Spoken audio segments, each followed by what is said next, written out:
Ребята, всем привет! Сегодня у нас в гибрид-центре вот такой автомобиль. Это у нас Toyota гибридный Воксик. Будет заменять антифриз по-любому.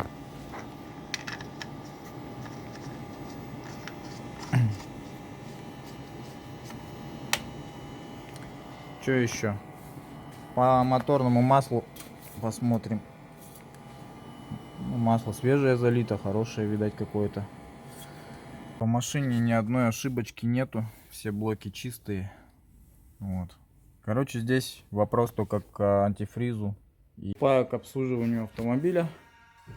Буду менять здесь антифриз в обоих контурах. Здесь еще залитый японский антифриз. Вот. Буду заливать сюда Акиру минус 50. Вот такой вот антифриз. Это чисто японский антифриз марки Kik. Ну, то есть это у них фирма Kik выпускает. Такая вот.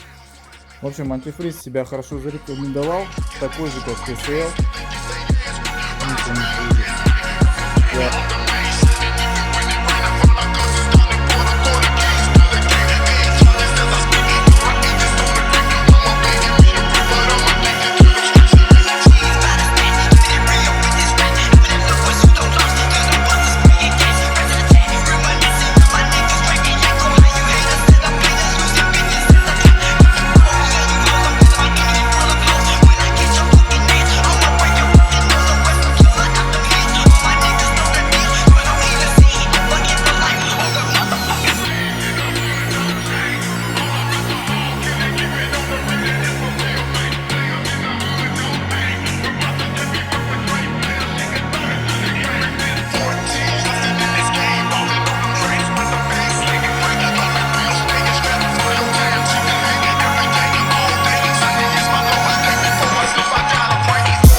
Автомобиль у нас поехал.